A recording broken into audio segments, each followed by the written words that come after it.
नमस्कार मंडळी, dimples kitchen मध्ये तुमचे खूप खूप स्वागत आहे। आज आपण मऊसूत उपीट कसे करायचे ते बघणार आहोत।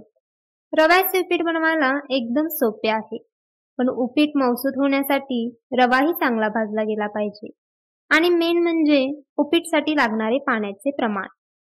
आज आपण असे मऊसूत उपीट कसे करायचे ते बघणार आहोत, तेही एकदम परफेक्ट प्रमाणात। तर चला रेसिपीला सुरुवात करूया। तर उपीट बनवण्यासाठी इथे मी 1 वाटी बारीक रवा घेतला आहे। इथे मी 1 चमचा तेल घेतले आहे। यात आपल्याला मध्यम आचेवर रवा फुलेपर्यंत भाजून घ्यायचा आहे।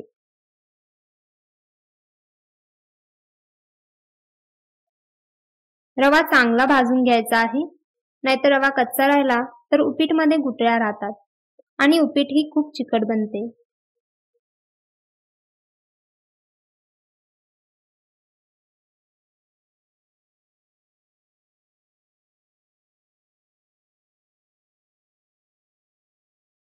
एक 3 ते 4 मिनिट मी हा रवा अशा पद्धतीने भाजून घेतला आहे। आता हा दुसऱ्या प्लेटमध्ये काढून घेऊ। आता सगळ्यात महत्त्वाचे म्हणजे पाण्याचे प्रमाण। आता इथे मी 1 वाटी रव्याने 3 वाटी असे प्रमाण घेतले आहे। ज्या वाटीने रवा घेतला आहे त्याच वाटीने 3 पट पाणी घ्यायचे आहे।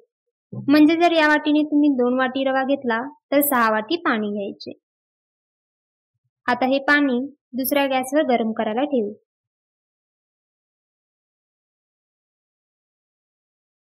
त्यानंतर फोडणीसाठी इथे मी 2 मोठे चमचे तेल गरम करत ठेवले आहे। तेल गरम झाले की त्यात मोहरी घालायची। मोहरी तडतडली की मग जिरे, त्यानंतर एक मध्यम आकाराचा कांदा इथे मी बारीक चिरून घेतला आहे। त्याचसोबत 2 बारीक चिरलेल्या हिरव्या मिरची आणि 7 ते 8 कढीपत्त्याची पाने।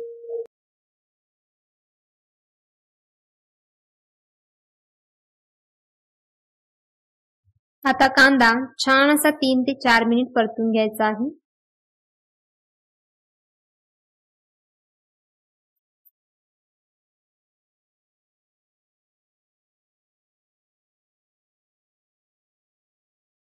चार मिनिट नंतर भाजून घेतलेला रवा यात घालून परत 1 मिनिटभरासाठी परतून घ्यायचे आहे।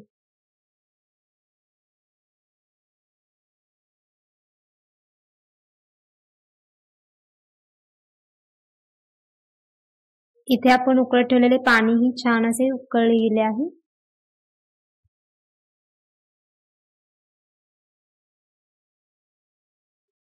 त्यानंतर गॅस बारीक करून गरम केलेले पाणी आणि चवीनुसार मीठ घालून सगळे छान असे मिक्स करून घ्यायचे आहे।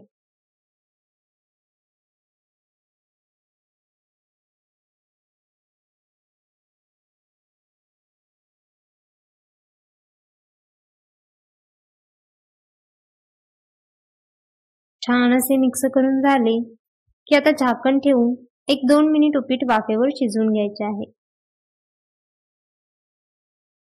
2 मिनिट नंतर इथे तुम्ही बघू शकता मस्त असे मऊसूत उपीट तयार आहे। वरून बारीक चिरलेली कोथिंबीर घालून घेऊ। या प्रमाणानुसार उपीट केले तर नक्कीच मऊसूत होणार, त्यामुळे या पद्धतीने नक्की करून बघा।